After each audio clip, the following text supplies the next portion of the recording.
नमस्कार मंडळी. कलाकार मंडळींना काम मिळवणं आणि ते टिकून ठेवणं हे खूपच टफ चॅलेंज आहे. स्पर्धाच्या जगात काम मिळवणं कठीण झालं आहे. पण असे काही कलाकार असतात ज्यांना एका कामातून दुसरं काम मिळत जातं. असाच एक अभिनेता ज्याची एक मालिका काही दिवसाआधी संपली. मालिका संपल्यानंतर आता तो दिसणार नाही असं प्रेक्षकांना वाटलं होतं. मात्र महिन्याभरातच त्याच्या नव्या मालिकेचा प्रोमो समोर आला. आपण बोलत आहोत अभिनेता प्रसाद जवादे याबद्दल.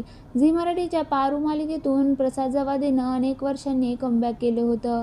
पारू या मालिकेला प्रेक्षकांचा खूप चांगला प्रतिसाद मिळत होता. फेब्रुवारी 2024 साली ही मालिका सुरू झाली. तब्बल 2 वर्ष या मालिकेने प्रेक्षकांचं मनोरंजन केलं. पारू ही मालिका 6 फेब्रुवारी 2026 रोजी ऑफ एअर झाली. प्रेक्षकांना कोणतीही पूर्वकल्पना न देता या मालिकेचा शेवटचा एपिसोड टेलिकास्ट झाला, ज्यामुळे प्रेक्षकांनी नाराजी व्यक्त केली होती.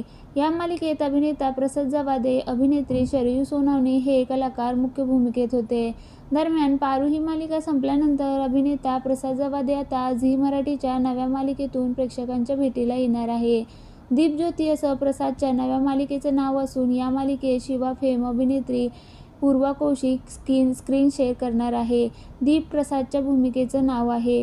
दीपज्योती या मालिकेचा प्रोमो समोर आला, ज्यात प्रसाद जवादेची पहिली झलक पाहायला मिळत आहे.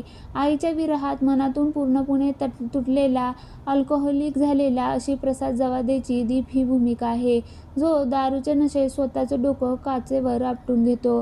प्रसाद जवादेचा हा वेगळा अंदाज प्रेक्षकांनी या मालिकेच्या निमित्तानं पाहिला. त्याबरोबर कधी एकमेकांचे स्पर्धक असलेले आदित्य आणि शिवा आता पुन्हा एकत्र एकाच मालिकेत दिसणार आहे.